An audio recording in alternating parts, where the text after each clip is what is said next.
सभी मित्रों को नमस्कार। जन सुलभ पुस्तकालय के इस बेहद खास कार्यक्रम में आप सभी का हार्दिक स्वागत है।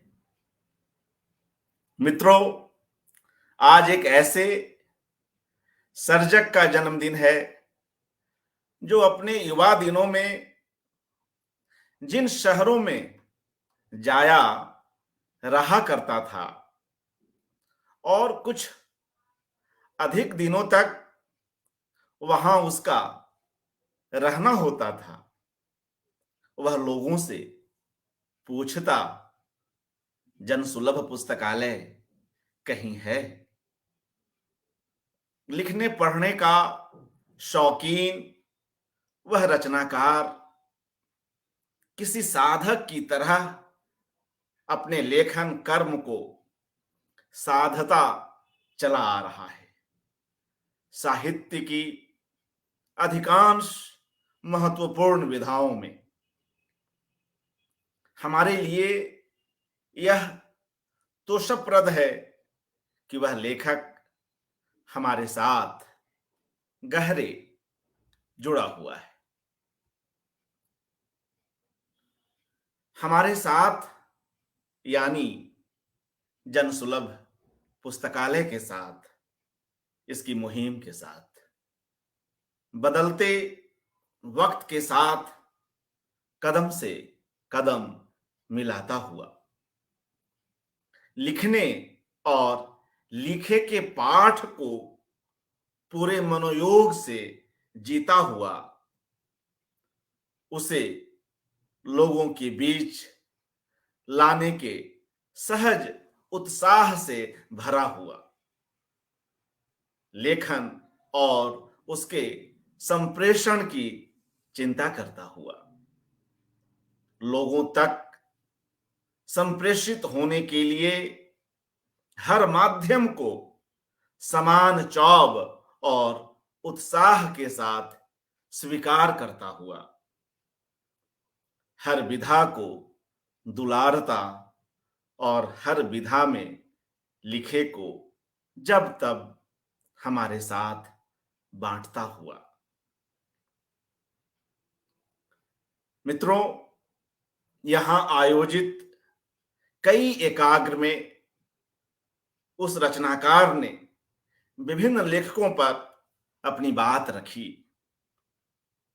और आज यह कितनी प्रसन्नता की बात है कि हम इस डिजिटल माध्यम से अपने उस प्रिय रचनाकार का जन्मदिन मना रहे हैं। हमारा वह लेखक आज अपने जीवन के 85 वसंत पूरे करता है और आज भी उसी शिद्दत के साथ अपनी सर्जना को समर्पित है। आप सभी अब तक समझ ही गए होंगे कि हम यहां पर आदरणीय रमेश चंद्र शाह जी की बात कर रहे हैं और वे अभी शीघ्र ही कुछ देर में यहां पर उपस्थित होंगे। मित्रों, हम इस अवसर पर शाह साहब का हार्दिक अभिवादन करते हैं। उन्हें उनके इस बेहद खास जन्मदिन पर उन्हें आप सभी मित्रों की ओर से हार्दिक शुभकामनाएं देते हैं, बधाई देते हैं। जी, शाह साहब, आपका हार्दिक स्वागत है और तमाम मित्रगण देश दुनिया के विभिन्न हिस्सों से जुड़े हुए हैं, वे सभी अपनी प्रतिक्रियाओं से आज आपके इस जन्मदिन को उत्सव के रूप में मना रहे हैं। यह एक साझी खुशी का भी दिन है। मित्रों, आज के इस अवसर पर हम लोग रमेश चंद्र शाह जी पर केंद्रित इस एकाग्र की शुरुआत कर रहे हैं। और यह कितनी प्रसन्नता की बात है कि हम आज स्वयं उस रचनाकार को सुनेंगे, उनकी रचना यात्रा, उनके आत्मकथ्य को जानेंगे। हालांकि हम लोग उनके बारे में बहुत कुछ जानते हैं, फिर भी अपने किसी बेहद प्रिय रचनाकार को हम बार बार जानना चाहते हैं और हर उपक्रम में कोई ऐसी नई बात होती है जो हमें आकर्षित करती है। विभिन्न पीढ़ियों के साथ शाह जी का एक बड़ा स्नेहपरक संबंध रहा है और अलग अलग कार्यक्रमों में अपने देश में, देश के बाहर इनकी शिरकत हुई है और इस तरह से हम सभी लोग इनसे जब तब मुखातिब होते रहे। एक लेखक की जो अपनी सोच होती है, जिसमें सभी लोगों के लिए उतनी ही जगह होती है, उतना ही स्पेस होता है और एक सच्चा साधक, एक सच्चा लेखक अपने परिवार का विस्तार कर लेता है। रमेश चंद्र शाह जी एक ऐसे ही लेखक हैं जिन्हें चाहने वाले अलग अलग हिस्सों में भरे पड़े। तो आइए मित्रों, आज हम अधिक से अधिक शाह जी को सुने और इस अवसर पर उनके द्वारा लिखे गए आत्मकथ्य के कुछ अध्यायों से चुनिंदा अंशों को सुनेंगे, जिनमें हमें उनका बचपन गुंजायमान होता हुआ सुनाई पड़ेगा। उनके बाद के दिनों, ऐश्वर्य और युवावस्था के दिनों की भी कहानियां आएंगी, उनके अपने संघर्ष आएंगे और इस अवसर पर हम उनसे उनकी कुछ कविताओं को भी सुनेंगे। मैं आप सभी मित्रों की ओर से उनसे अनुरोध करता हूं कि वे कृपया अपना वक्तव्य आरंभ करें। आदरणीय रमेश चंद्र शाह जी।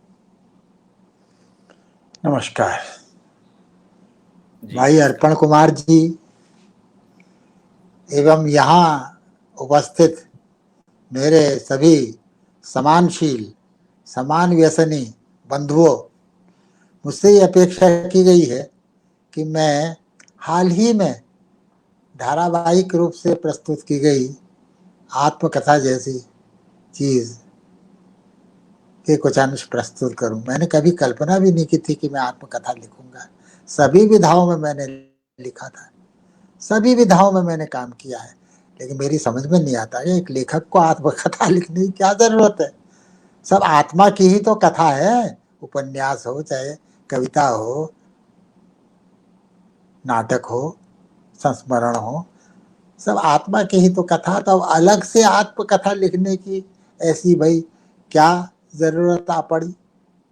बहरहाल कुछ ऐसा हुआ कि मेरे परिचित एक अध्यापक ने अपनी आत्मकथा लिखी।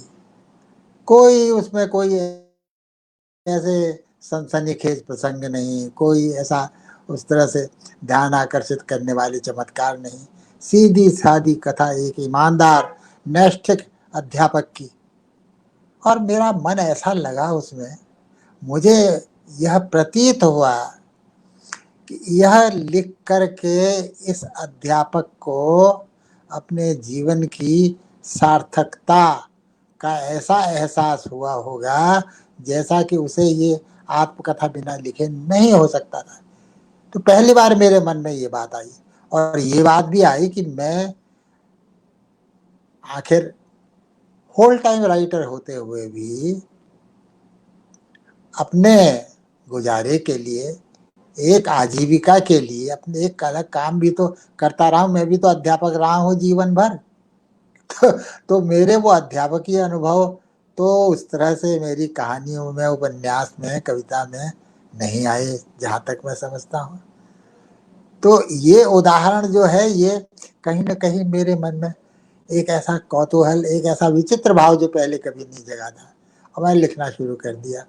10, 11 करीब निबंध मैंने लिखे होंगे आत्मकथा के तौर पर, तो वो मेरे लिए एक अजीब अनुभव था। मैं शुरुआत कर रहा हूँ आत्मकथा की अपने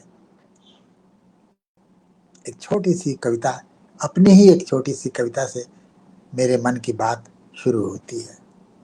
एक गरीब मोहल्ला, सार्वजनिक नल के नीचे रात भर ठिठुरते खाली बर्तन। एक गरीब मोहल्ला, सार्वजनिक नल के नीचे रात भर ठिठुरते खाली बर्तन। हाँ मैंने देखे हैं जाने कितने सूर्योदय उनमें डबडबाते।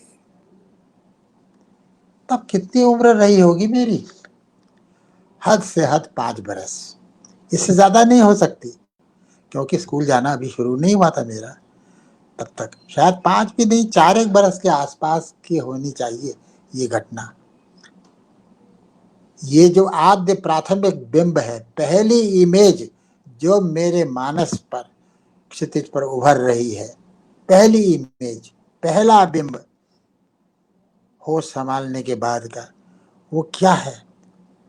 उतना ही ताजा टटका यथावत है ये बिंब जैसा कि सचमुच जीवन में रहा होगा।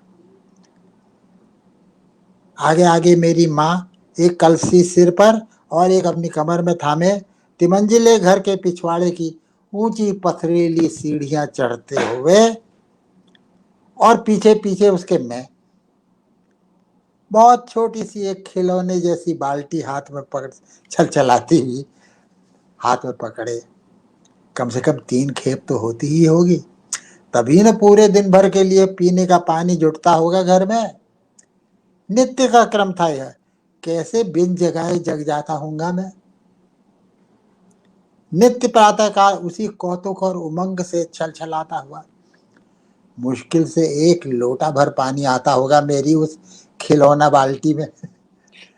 तो भी मेरे आगे आगे चल रही, मेरे आगे आगे भरी बाल्टी उठाए हाँफती हुई घर की सीढ़ियां चढ़ रही माँ के जितना ही मुश्किल उतना ही अपार आनंददायी श्रम मैं भी कर रहा हूँ, इसका भरपूर एहसास भी तो छलक रहा होगा उस डबडबान नन्ही सी बाल्टी में। मुंह अधेरे का झुटपुटा, फिर झुटपुटे को उजेला और निर्जल को सजल कर देने वाला सिर्फ सूर्य भगवान ही नहीं है, उनके साथ साथ मेरी माँ और मैं खुद भी तो हूं। ये चमत्कार करने वाला नहीं, मैं नहीं, वह बालक जिसे जगाना नहीं पड़ता, जो अपने आप जग उठता है, अपने आप, महज माँ के जगने की आहट पाते ही एकदम छाला छटपटा वह उड़ जाता है और चल पड़ता है, दिनारंभ का वह नित्य नवीन कौतुक और उमंग भरा आश्चर्य उघाड़ने के लिए। घंटी बज रही है देवता थान में, पूजा घर की। देवता जो जाग रहे हैं, नहीं, देवता अपने आप नहीं जागते, उन्हें जगाना पड़ता है तभी जागते हैं वे, और यह भी माँ का ही काम है। देवता कोई उस जैसे थोड़े हैं जो कि अपने आप जग जाएं, अपने आप मुंह धोकर तैयार हो जाएं पानी भर लाने के लिए, माँ के आगे आगे दौड़ पड़ने को उत्साहित। कितने आलसी है ये देवता, बच्चा सोचता है। माँ पानी भर के लाती है तो सबसे पहले इन्हीं देवताओं के हाथ मुंह धुलाने पड़ते हैं उसे। घंटी बजाओ जोर से लगातार तब जाके उठते हैं ये देवता। नहीं नहीं, घंटी नहीं, शंख बजाओ तभी उठते हैं, और उठते ही अपनी पूजा करवाने लगते हैं देवता। ये कौतुक भी रोज का है, रोज का, और फिर भी तरोताजा, नित्य नवीन। तो क्या उसकी माँ उन देवताओं की भी माँ है? अपनी पूजा आरती करवाने में मजा तो आता ही होगा देवताओं को, जब उसे आता है तो उन्हें क्यों नहीं आएगा? तभी तो प्रसाद मिलता है उनका, तभी तो प्रसाद बांटते हैं सबको। प्रसाद यानी प्रसन्नता, यही तो बताया था घर के पंडित जी ने पूछने पर। प्रसाद, प्रसाद मतलब प्रसाद, प्रसाद मतलब प्रसन्नता। देवता प्रसन्न होते हैं आपके ऊपर, उनकी प्रसन्नता मिल रही है आपको, वो बांट रहे हैं। सबसे पहले लेकिन खुद को भूख लगाते हैं ये देवता, मगर देखा तो नहीं कभी उनको कुछ भी खाते हुए देवताओं को। अरे उन्हें उसकी तरह भूख थोड़ी लगती है, वे तो बस प्रसाद चढ़ा देने से ही खुश हो जाते हैं और थोड़ा सा देख के सूंघ के लौटा देते हैं पूरा का पूरा। क्या ठाठ है इन देवताओं के भी, बस अपनी जगह बैठे बैठे ही सब कुछ का मजा लेते हैं। किस कदर घरेलू, कितने पास अपने थे वे देवता, देवता थान में सजे हुए। मगर नहीं, उससे भी पहले, इस स्मृति से भी पहले, बहुत पहले की एक स्मृति जाग रही है, आंखों में उभर रही है, जो मानो स्वयं मेरी याददाश्त से भी पहले का बिंब होगा ये। अब इस तरह मेरी आंखों में वो इमेज, वो बिंब उभर रहा है। पहली पहली बर्फ मेरे जीवन में, पहली बार जो मैंने देखी, पहली पहली बर्फ, जो निश्चय ही रात भर गिरती रही होगी। और मैं अपने छोटे से आंगन में, जिसको हमारी कुमाऊनी बोली में पटांगण कहते थे, उस पटांगण में खड़ा हूं। सामने पहाड़ है, बानड़ी देवी का पहाड़, जो कि मुझे एकटक निहारता खड़ा है आसमान में। चुपचाप होश में आने के बाद की पहली ही छवि, पहली ही आकृति, पहला ही बिंब होना चाहिए वह अवाक पर्वत का, जिसे मैंने बरसों बाद एक दिन अचानक ही अपने मन के भीतर खोज निकाला था और पा लिया था अपनी बाल चेतना, या कहूं शिशु चेतना पर छपे बाहरी जगत के पहले ही पहले आद्य प्राथमिक बिंब की तरह। और तुरंत तत्काल मैंने उसे सहेज भी लिया था इन शब्दों में। ये लिखी कविता तो बाद में लिखी गई होगी, लेकिन उसी अनुभव को, बचपन के उसी अनुभव को। नींद की नदी में उगा, नींद की नदी में उगा कलरव करता झरना एक, धंसता अपने भीतर, जहां आंगन के कोने में पहली पहली बर्फ से घिरा बच्चा, और उससे भी ज्यादा अवाक एक पहाड़। उसी आंगन से जुड़ी एक और स्मृति, नहीं स्मृति, चित्र। मेरी दादी लेटी है वहां, मेरी दादी की मृतदेह, मृत्यु से मेरी बाल चेतना की पहली पहली ही भेंट।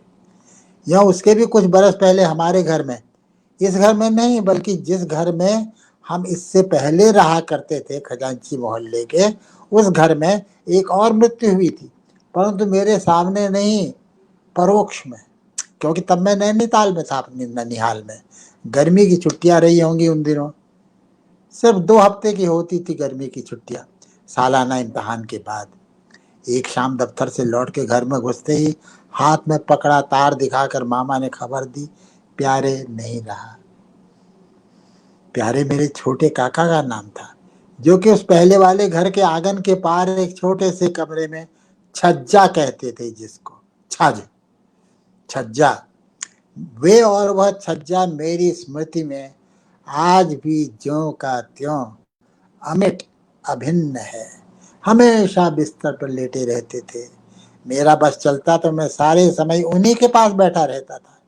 इस कदर लगाव था मुझे उनसे और उन्हें मुझसे, परंतु मुझे उनके पास बैठने से शायद मना किया जाता होगा, क्योंकि उन्हें 6 यानी क्षय की बीमारी थी, और क्षय के बारे में उन दिनों यही कहा जाता था कि वह छूत की बीमारी है। वे मुझे अत्यधिक प्रिय था, वे मुझे अत्यधिक प्रिय थे। उनका नाम प्यारे ही उनका संपूर्ण परिचय था। मेरी समझ में नहीं आता कि जब मैं उन्हें इस कदर चाहता था, तो उनकी छवियां क्यों नहीं मेरी याददाश्त में साफ साफ उभर के आती। महीनों बल्कि शायद बरसों मैंने उन्हें उसी तरह देखा, तिल तिल कर गलते हुए। उनका होना ही मानो न होने के लिए अभिशप्त था। ऐसी उपस्थिति जिसके कभी भी स्वस्थ हो जग सकने की कहीं कोई संभावना ही मानो नहीं थी। क्या सचमुच उन दिनों क्षय रोग इस कदर असाध्य रोग था? स्ट्रेप्टोमाइसिन नाम की दवा तब तक खोजी ही नहीं गई थी क्या? मेरा मन कहता निश्चय ही खोजी जा चुकी होगी, भले उतनी आसानी से सुलभ न रही हो। आखिर वह मेरे जन्म के 7 बरस बाद की ही तो घटना है। आखिर उन दिनों भी पूरे देश में प्रसिद्ध भुवाली सेनेटोरियम तो स्थापित हो ही चुका था, जो कि अल्मोड़ा से कुल 40-45 मील की दूरी पर ही अवस्थित था।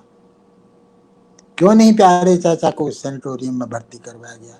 क्या उनके पिता यानी हमारे दादा इस कदर अखिंचन दीनहीन थे कि अपने सबसे प्यारे, सबसे लाडले, सबसे होनहार बेटे को, जो कि हाई स्कूल में पढ़ रहा था, जिसके अप्रतिम गायक, अप्रतिम अभिनेता होने की ऐसी धूम सारे अल्मोड़े में मची हुई थी, सारे शहर में, कि वे मुझे एक जीवित किंवदंती जैसे लगते थे। क्या हम ऐसे अभागे थे कि उनका इलाज भी नहीं करवा सकते थे? तब मैं स्कूल में पढ़ रहा था, 8वीं कक्षा में। हाँ, याद आया, प्यारे काका ने पढ़ाया था मुझे भी, हिंदी और अंग्रेजी भी शायद। हिंदी की याद इसलिए कि मेरी छुटपन की स्मृति में जो एक पढ़ने का अनुभव सबसे जोरदार, आनंददायी, रोमांचकारी अनुभव की तरह दर्ज है मेरी चेतना में, वह उन्हीं के कोर्स में लगने वाली किताब थी। गद्य रत्नावली नाम था उसका, हाई स्कूल में लगती थी वो। वे 9वीं या 10वीं के छात्र रहे होंगे प्यारे काका, तब जब उस जानलेवा बीमारी ने उन्हें धर दबोचा। वे इम्तहान भी नहीं दे सके, दे सकते तो हमारी पूरी बिरादरी में वे पहले फर्स्ट क्लास फर्स्ट मैट्रिकुलेट होते। हाँ, याद आया, मेरे आग्रह करने पर जो पहला ही पाठ उन्होंने मुझे पढ़कर सुनाया था, वह था एक दुराशा, बाबू बाल मुकुंद गुप्त का लिखा शिव शंभू का चिट्ठा में ललित निबंध का जो मुझे शौक, क्या व्यसन पनपा, वह उसी अनुभव की देन है।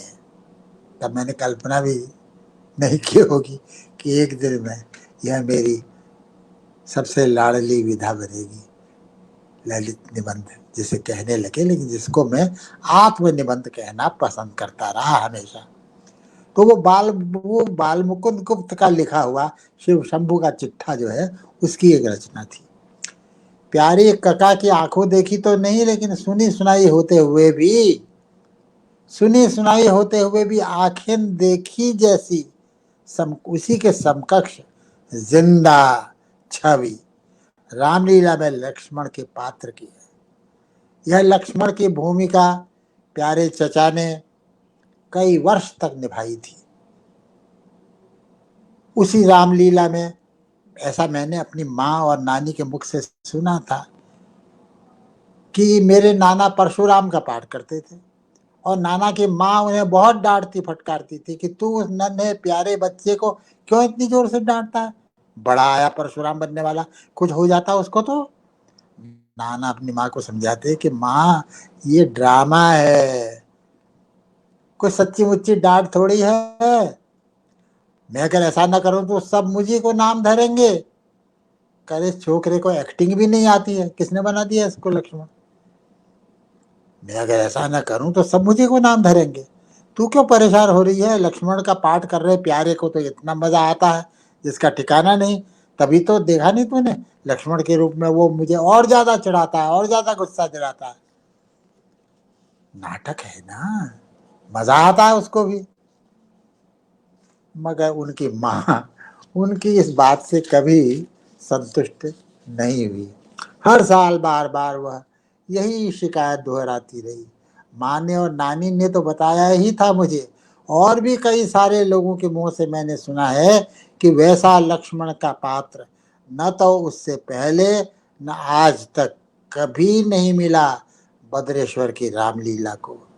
यह भी मैं बचपन में ही सुना लोगों के मुंह से कि जब लक्ष्मण की भूमिका में हमारे काका वो महामार्मिक गाना गाते थे, कोई तो बता दे जल नीर सिया प्यासी है, तो भद्रेश्वर की ढलानों पर बैठे सैकड़ों दर्शकों की हिचकियां बंध जाती थी रोते रोते।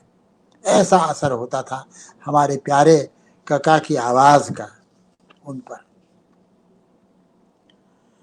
क्यों ऐसा है कि प्यारे काका के संस्मरण मेरी यादाश्त में माँ, दादी, नानी, मौसी इत्यादि से ही मुखामुखी सुने हुए हैं, पिता, चाचा, मामा इत्यादि से नहीं। तो क्या स्मृति को, दिवंगतों की भी स्मृति को धारण करने का, संभाल कर रखने का काम भी इस देश में स्त्रियों का ही है, पुरुषों का नहीं? क्या स्त्रियां ही असली स्मृतिकार हैं, मनु इत्यादि तथाकथित स्मृतिकार नहीं? आखिर यह भी तो मैंने स्त्रियों के मुख से ही सुना है, अपनी माँ, ईजा, आमा वगैरह से। कई सारी अच्छी बातों की तरह ये भी उनसे, उन्हीं के मुख से सुना है मेरे कि बाबू यानी मेरे पिता पहले अच्छे खासे तेज तर्रार हुआ करते थे, वही सब कुछ संभालते थे पूरा घर, मगर अपने छोटे भाई की असामयिक मौत के सदमे को वे बर्दाश्त नहीं कर पाए, कभी उबर ही नहीं पाए उससे, और तभी से उदासीन से हो गए, विरक्त से हो गए, सिर्फ जोगियों के और केवल अपने सितार के ही पीछे रात दिन पड़े रहने वाले हो गए। रही सही कसर उनकी दो दो लाडली बेटियों यानी मेरे बड़ी बहनों की मृत्यु ने पूरी कर दी, जो मेरे जन्म के साथ ही फैली चेचक की महामारी की चपेट में आकर मृत्यु का ग्रास बनी। नहीं, ये तो मैं उल्टा बोल गया, बेटियां ही पहले गई, भाई तो तब गया जब मैं कम से कम 8-9 साल का हो चुका था। पहला आघात और मर्माघात तो मेरी 2 दीदियों की अकाल मृत्यु ने ही उन्हें पहुंचाया। कितनी मुश्किल हो रही है मुझे अपने उस अतीत का सुमिरन करने में। कुछ भी तो 100% पक्का और प्रामाणिक नहीं है हमारे यहाँ, किंवदंतियों के सहारे ही काम चलाना पड़ रहा है। अरे मैं अपना व्यक्तिगत अतीत बांच रहा हूं कि अपने देश भारतवर्ष का? वहां भी तो यही किस्सा है, सुना, यही हाल है। कोई पक्का इतिहास नहीं, प्रामाणिक इतिहास नहीं, लेखा जोखा नहीं, सब कुछ कानो कान श्रुति परंपरा के अधीन। क्या ये सच नहीं है? फिर भी क्यों मुझे लगता है कि इस स्थिति का कहीं कोई उजला पक्ष भी अवश्य होगा। क्या है? धनात्मक पक्ष जिसे कहते हैं, और वह धनात्मक पक्ष यह है कि हमारा यह श्रुति मूलक, श्रुति सम्मत इतिहास पुराण उन लुटेरों, उन आतताइयों, साम्राज्यवादी गोरों की हिस्ट्री से जैसे कहीं अधिक मूल्यवान और टिकाऊ है, अजर अमर, अक्षरशः और अक्षय प्रेरणा स्रोत भी समूचे भारत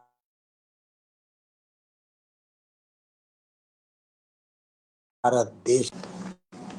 मित्रों, अब जो एक दूसरा अध्याय में अपनी आत्मकथा का सुनाने जा रहा हूँ वह इससे थोड़े बाद का है, जब अचानक क्या हुआ कि मेरी आंखों का नंबर बढ़ते बढ़ते ये हालत हो गई कि डॉक्टर ने कह दिया कि भाई खतरा है, अंधा हो सकते हो, पढ़ना लिखना बिल्कुल बंद कर दो।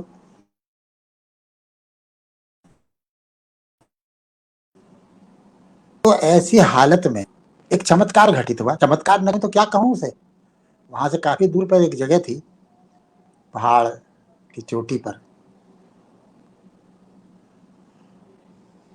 वो ऐसी जगह थी जहां लखनऊ यूनिवर्सिटी में अंग्रेजी के प्रोफेसर रह चुके रोनाल्ड निक्सन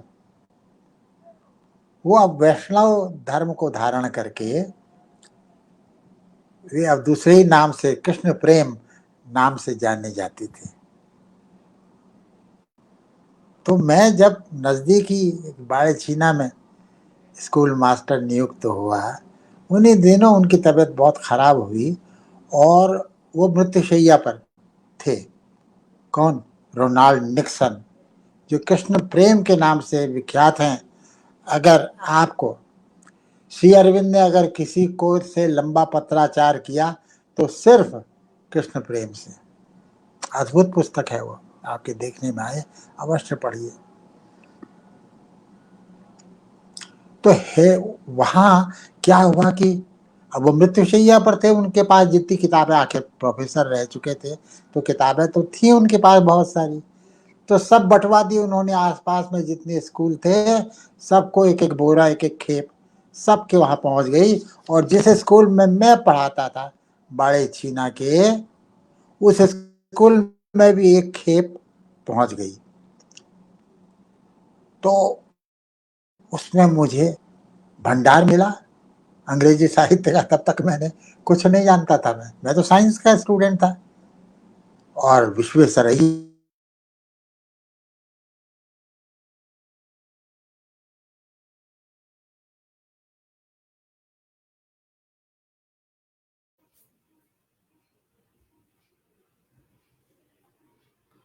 जी, शाह साहब, आप मेरी आवाज सुन पा रहे हैं? मित्रों, कुछ कनेक्शन की समस्या आ गई है। संभवतः मैं एक बार कोशिश करता हूं कि वे हमसे जुड़ जाएं।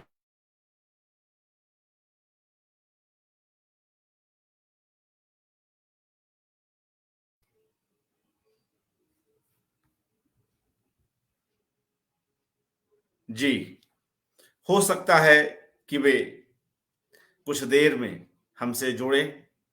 और जिस तरह से उनके जीवन की यह रोमांचक यात्रा हम सुन रहे हैं, और कहीं ना कहीं हम उस दौर में पहुंच जा रहे हैं, तो इन सबको सुनना बेहद सुखद है। और एक रचनाकार किन मोड़ों से गुजरता हुआ बनता है, संपन्न होता है, और क्या संयोग उसके जीवन में आते हैं, उसे हम देख रहे हैं। जिनसे वह मिलता है, जिन लोगों के बीच वह बड़ा होता है, जिन लोगों को वह असमय खो देता है, वे तमाम लोग, वे सभी स्त्री पुरुष कैसे उसके जीवन के अस्थायी नागरिक बन जाते हैं। उसकी स्मृतियों में उनकी जो बहुलता है वह लगातार बनी रहती है। वह यह सब, ये सारी बातें हम इस आत्मकथ्य में भी देख रहे हैं। जब तक शाह साहब दोबारा जुड़ जाएं, मैं उनकी एक छोटी सी कविता यहां पर रख रहा हूं। शाह साहब की ही यह कविता है, फर्क। सुबह शंख की तरह गूंजती फैल रही थी। सुबह सुबह शंख की तरह गूंजती फैल रही थी। सांझ झांझ की तरह सिमटती एकाग्र हो रही है। सुबह और शाम दोनों उदार हैं, हमें स्वतंत्र करते हैं। सुबह की स्वतंत्रता एक मोहलत है, सांझ की स्वतंत्रता कमाई है। तो आइए इन पंक्तियों के साथ स्वयं पुनः हमारे साथ रमेश चंद्र शाह जी जुड़ गए हैं, और मैं उनसे अनुरोध करता हूं कि वे अपने इस आत्मकथ्य को कृपया कंटिन्यू रखें। जी, आपकी ही एक कविता पढ़ रहा था, फर्क। जी शाह साहब, स्वागत। माइक को ऑन कर ले। जी हाँ, तो वो जो छूट गई थी बात जहाँ, जी मैं वहां से जी उसको वापस ले रहा हूँ। हेलन केलर की जी किताब का जिक्र आया था, जब अंधेपन की अवश्यम भावी नियति जैसी मेरे सामने आ गई थी। उस हेलन केलर की किताब ने मुझे उबारा, अंधेपन की उस नियति से मुझे उबारा। मेरी जिजीविषा तो जागृत हुई ही, जिसे इच्छा शक्ति या संकल्प शक्ति कहते हैं, वह भी बड़ी मुस्तैदी से काम करने लगी, खुद मुझी को विस्मय में डाल देती हुई। मैं सुबह सुबह आधे किलोमीटर का तीखा उतार पार करके नदी पर पहुंचता, स्नान करता, फिर उतनी ही तीखी चढ़ाई चढ़ के अपने डेरे पर वापस पहुंचता, पामिंग, स्विमिंग, प्राणायाम इत्यादि निपटाता, फिर कमरे से लगी छत पर धूप में बैठ जाता और तब उस खजाने को खोलता, वो जो कृष्णमूर्ति की उन्हें उनकी जो किताब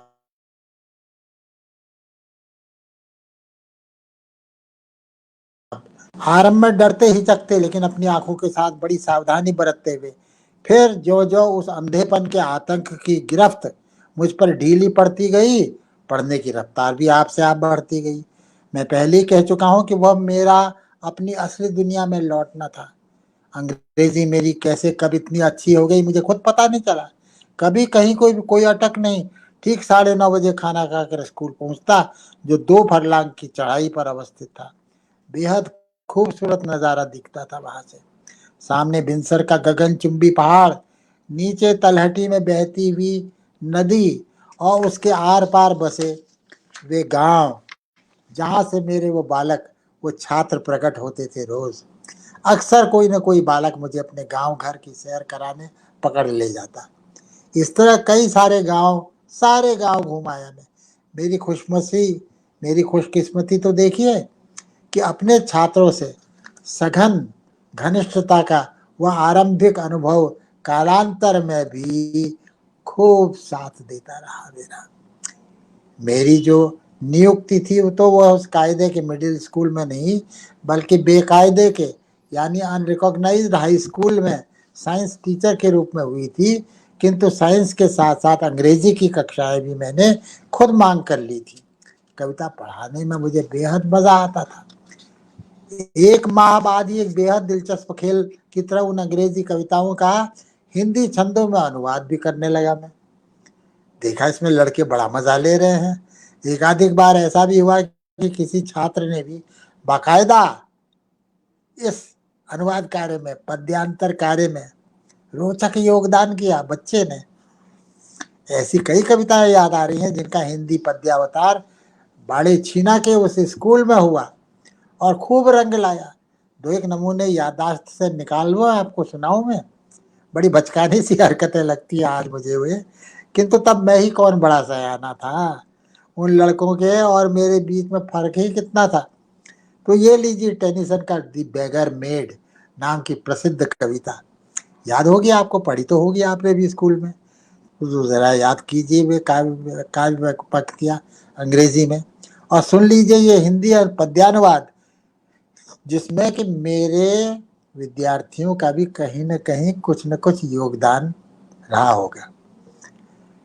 मुझे मूल टेनिसन इस वक्त याद नहीं आ रहा, सिर्फ अपनी अनुवादिक करतूत याद आ रही है। वह भी सिर्फ आखिरी पंक्तियां उस कविता की सुनिए। मंत्रमुग्ध सा राजा उतरा अपने सिंहासन से, सुकुमारी का स्वागत करने अपने अभिवादन से। सकल सभासद देख रहे थे दिव्य दृश्य वह अपलक, इस दरिद्र बाला की छवि से लज्जित बाला ऋण तक। और फिर एक दूसरी कविता लॉन्ग फेलो की, द स्लेव्स ड्रीम शीर्षक, बिसाइड द अनगैदर्ड राइस। धान की बिखरी हुई, मैंने हिंदी अनुवाद किया उसका। धान की बिखरी हुई उन बालियों के निकट ही ये क्लास में पढ़ाई हो रही है। मैं इस तरह से पढ़ा रहा हूँ हिंदी में करके उस अंग्रेजी कविता को। धान की बिखरी हुई उन बालियों के निकट ही वह पड़ा था नींद में बेसुध वहां। अस्थि पिंजर वक्ष था निर्वस्त्र, रूखी सी लटें तप्त सिकता में विभक्त जहां तहां। इतने में एक लड़के ने सोचा, गुरुजी तप्त सिकता की जगह तपी बालू कर दे तो। सुझाव मुझे जच गया। कौस्तुभानंद, हाँ हाँ यही तो नाम था उस लड़के का। मुझे तप्त और विभक्त की जोड़ी तोड़ने का मन नहीं हो रहा था, अनुप्रास का मोह भी हो रहा था, पर सिकता सरीखा कठिन संस्कृत का शब्द पच नहीं रहा था मेरे बाल सखाओं को, मेरे उन छोटे छोटे विद्यार्थियों को। तपी बालू सबकी समझ में आ रहा था, छंद भी नहीं बिगड़ रहा था इस परिवर्तन से, तो लिहाजा मुझे कौस्तुभानंद की ही बात माननी पड़ी। कई बरस बाद जब मैं कॉलेज का लेक्चरर बन गया था, निजी तौर पर अंग्रेजी में एमए करने के बाद, मैंने फिर वही प्रयोग अपने बीए और एमए के छात्रों के साथ भी दोहराया, पर उसमें वो मजा, वो उत्तेजना नहीं आनी थी, नहीं आई। कविता जो कि बचपन में सहज सुहाती थी, हर बच्चा एक पोटेंशियल पोएट होता है, लय के प्रति उसमें एक जन्मजात आकर्षण होता है, लेकिन ज्यादातर लड़के वयस्क होते होते उनकी वो कविता भीतर ही भीतर सूख जाती है, क्योंकि उसको पोषने के लिए जो खुराक चाहिए ना, वह सयानों की दुनिया में दुर्लभ हो जाती है। अध्यापक भी, चाहे वे साहित्य के अध्यापक ही क्यों ना हो, इस ओर बिल्कुल ध्यान नहीं देते। खुद उनके भीतर का सोता कभी का सूख चुका होता है। ऐसा खेल उनकी जड़ अध्यापकीय दृष्टि से बेमेल ही हो सकता है, इसलिए लड़कों को भी वह इस तरह आकर्षित नहीं करता। कैसे करेगा, जैसा गुरु वैसा लड़के। जो ढर्रा चला आ रहा है स्कूल और स्कूल से आगे कॉलेज की पढ़ाई का, उसमें कहाँ ऐसी कविताएं के लिए कहीं कोई गुंजाइश छोड़ी जाती है। अध्यापक भी आखिर उसी चक्की का आटा खा करके अध्यापक बने हैं, उनसे कैसे कोई उम्मीद करे कि भाई साहित्य की पढ़ाई अर्थशास्त्र की पढ़ाई नहीं है, वह दूसरे विषयों की पढ़ाई से बिल्कुल अलग गुणों की मांग करती है। उसमें इमोशनल एनर्जी अलग किस्म की चाहिए, खाली एक हेड ब्रेन एनर्जी से नहीं चलता है। कौन समझाए उनको, कौन समझाए उन अध्यापकों को कि भैया साहित्य पढ़ाना, कविता पढ़ाना कोई दिमाग की परेड नहीं है, बल्कि उसमें तुम्हारी भावनाओं का, ज्ञानेंद्रियों का, सबका भरपूर साझा अनिवार्य है, वरना कोई अर्थ नहीं है साहित्य को पढ़ाने का। जैसी लोच, जैसी कल्पना शक्ति बचपन के दिनों में ज्यादातर लोगों को सुलभ होती है, वह शिक्षा पद्धति हमारी उसे पोषने की बजाय, पुष्ट करने की बजाय उसे चीमड़ बना देती है। कीट्स की एक कविता बीए के कोर्स में लगी हुई थी, तब मैं गवर्नमेंट डिग्री कॉलेज सीधी में था, या छत्रसाल पोस्ट ग्रेजुएट कॉलेज पढ़ना में था रहा हूँगा। उसे पढ़ाते पढ़ाते मुझे अचानक अपने बाड़े छीना के दिन याद आ गए, जहाँ मैंने वो बेगर मेड और जाने कितनी कविताओं के हिंदी अनुवाद बच्चों की ही मदद से करके वो मजा आया था। वो दिन मुझे याद आए, लेकिन मेरी सारी कोशिश, सारी उमंग, सारे उछाव के बावजूद लड़के मैंने देखा इस कविता से संवेदित नहीं हो पा रहे हैं। तो क्यों ना उन्हें इसके टोन और टेम्पर को हिंदी के जरिए महसूस कराने का उपक्रम करूं। तो किया मैंने, वैसे ही किया, तुरंत वहीं क्लास में ही मैंने हिंदी रूपांतरण कर दिया उसका। लेकिन बात मेरे लिए तो बनी, लेकिन मेरे बच्चों के लिए कैसे बनती है। वो बच्चे नहीं, वो बीए के स्टूडेंट्स थे। अब जो बचपन में जो कुछ स्वाभाविक एक लयात्मक एक चाव होता है, उमंग होती है, वो बुझ चुकी थी उनकी। Oh, what can ail thee, night at arms, alone and palely loitering? The sedge has withered on the lake, and no birds sing. ये थी कविता टेनिसन की, नहीं लॉन्गफेलो की। तो हिंदी रूपांतरण मैंने कैसे किया, पंक्तियां कैसे प्रकट हुई वो सुनिए। कौन सी पीड़ा शिकंजे में तुझे अपने दबोचे, Oh, what can ail thee, knight at arms, alone and palely loitering? कौन सी पीड़ा शिकंजे में तुझे अपने दबोचे, क्लांत एकाकी भटकते शूरमा। कुंड की काई कभी की सूख मुरझा झड़ चुकी है, अब नहीं बधता विहग कुल का समा। The sedge has withered from the lake and no birds sing. नहीं भाई, वो बाड़े छीना का वो देहाती परिवेश नहीं था। ये था गंज डुंडवारा, एटा जिले का नया नया डिग्री कॉलेज। बात उस तरह बननी नहीं थी, नहीं बनी। उसके बाद फिर मैंने कभी वह खेल कॉलेज में दोहराया नहीं, वो प्रेरणा ही नहीं हुई वैसी। हाँ, गद्य में जरूर ऐसे मौके आए जब यह युक्ति बखूबी काम कर गई। हमीदिया कॉलेज में एक बार, बल्कि कई बार चार्ल्स लैम्ब के निबंध पढ़ाते हुए ऐसी प्रेरणा हुई मुझे कि मैं अपने चहेते निबंधकार को ऐसे पेश करूं मानो कि वह हिंदी का हो, अंग्रेजी का नहीं, और हिंदी में ही निबंध लिख रहा हो। द कॉन्वलेशन शीर्षक निबंध था, बड़ा मजेदार।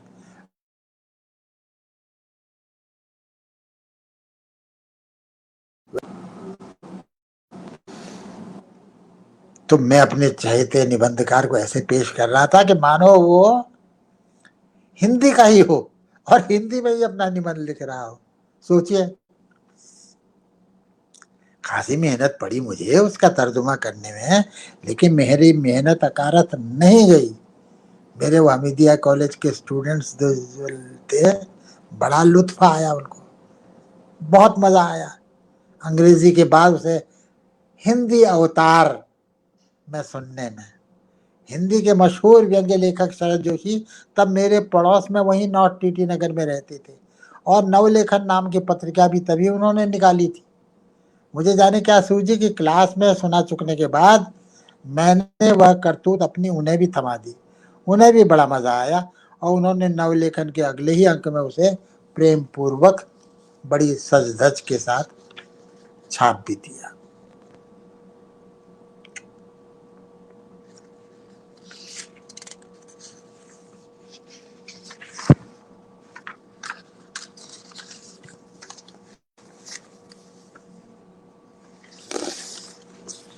अब एक और है, पता नहीं समय कितना हो गया है,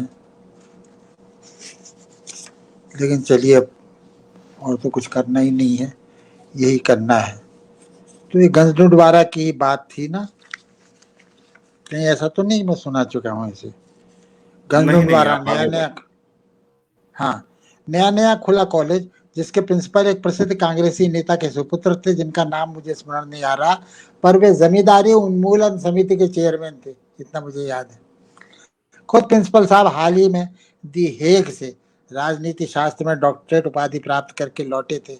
अपने घर के सामने के विशाल मैदान में रोज शाम को उनका दरबार लगता था, और सिर्फ मुझे और मेरे रूममेट पंत जी को छोड़ करके बाकी सारे व्याख्याता, सारे प्रोफेसरान वहां नियम से हाजिरी लगाते थे। इस कॉलेज में मेरे ज्वाइन करने के पहले पहले दिन ही मेरे साथ बड़ी विचित्र घटना घट गई। बीए फाइनल नहीं, बीए प्रथम वर्ष की क्लास में देखा मूछों पर ताव देते एक से एक लहीम शहीम नवयुवक मेरे सामने डटे हैं, अजीब ढंग से हंसते हुए मेरा मजाक उड़ाते थे। मैं तो स्कूली माहौल का अभ्यस्त था, सख्त अनुशासन का कायल होते हुए भी लड़कों का चहेता मासाब था। खैर, हाजिरी लेने के बाद कक्षा आरंभ हुई और मैं कुछ लिखने के लिए चौक लेकर ब्लैक बोर्ड की ओर मुड़ा ही था कि एक अजीब सी कुछ गाली जैसी सुनाई पड़ी। जिस दिशा से वो आवाज आई थी, एक चेहरे पर मेरी निगाह ठहर गई, और जाने क्यों मुझे पक्का यकीन हो गया कि यही उस गाली का स्रोत है। मैं चीख पड़ा जोर से, स्टैंड अप यू रास्कल। वह मुच्छड़ मुझे घूरता हुआ उसी तरह बैठा रहा। मैं बुरी तरह चकराया, फिर भी मानो कुछ नहीं हुआ ऐसी मुद्रा ओढ़े लेक्चर देता रहा।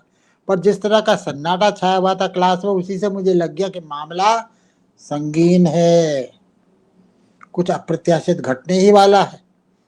आखिरकार घंटी बजी और मैं कक्षा से बाहर निकला तो जैसी मुझे आशंका थी, वह मुच्छड़ बाहर दिखा नहीं, पर दो लड़के अपनी अपनी ओर से मुझसे आकर मिले और चारों तरफ निगाह डालते हुए रहस्यमय अंदाज से फुसफुसाते हुए बोले, सर वह कॉलेज का सबसे बड़ा गुंडा है, उससे काहे को दुश्मनी मोल ले ली आपने, वो कुछ भी कर सकता है सर, यही हॉस्टल में रहता है, कभी भी आपको नुकसान पहुंचा सकता है, आप अभी कुछ दिनों तक अकेले कहीं मत निकलिएगा।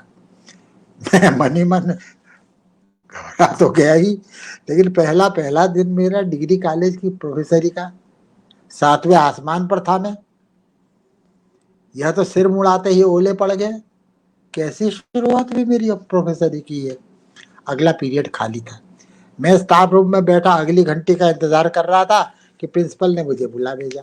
मेरा माथा ठनका, और ठीक ही ठनका, क्योंकि प्रिंसिपल ने मैं बैठूं उनके सामने ही इसके पहले ही मुझे अजीब ढंग से घूरते हुए कहा, प्रोफेसर शाह ये आपने क्या बवंडर खड़ा कर दिया, आते ही आपको उस पर इस तरह झल्लाने चिल्लाने को, गेट आउट करने की क्या जरूरत थी, टैक्ट भी कोई चीज होती है। शाह साहब आप जानते हैं वो कौन है। मैं ऐसे स्वागत के लिए बिल्कुल भी तैयार नहीं था, कौन होगा मेरा तैयार, क्या मतलब है इनका, वह कौन है। मैंने कहा अरे मुझे क्या मतलब है वो कौन है, बीए पार्ट 1 का छात्र है, बस इतना मुझे पता है, इससे ज्यादा मुझे क्यों जानना है उसके बारे में, आप क्यों कह रहे हैं ऐसा, आपको पता है उसने किया क्या किया था, कैसी गंदी बात निकाली थी क्लास में सबके सामने। प्रिंसिपल साहब का पारा चढ़ गया, देखिए आप अभी नए नए आए हैं इस कॉलेज में, आपको यहाँ के बारे में कुछ पता है नहीं, इस तरह आते ही टेम्पर लूज करना इतने सयाने लड़कों पर एक नए नए लेक्चरर को शोभा देता है क्या, आपको पता है वह कौन है, उस पर कैसा केस चल रहा है, अभी कुछ हो गया आपको तो कौन जिम्मेदार होगा।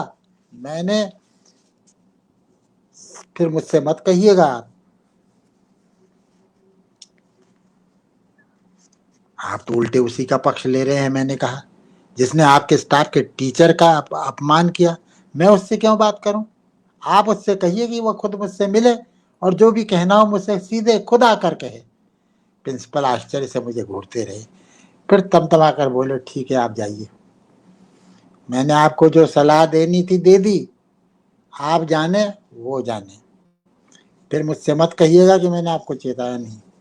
मैं तो जैसे 7वें आसमान से गिर पड़ा, चुपचाप उठा बाहर निकल आया, प्रिंसिपल से कुछ भी कहना फिजूल लगा, पहला ही दिन नए नए कॉलेज का और ऐसा स्वागत मेरा, इससे तो वो देहाती स्कूल गांव का क्या बुरा था बाड़ी चीना का।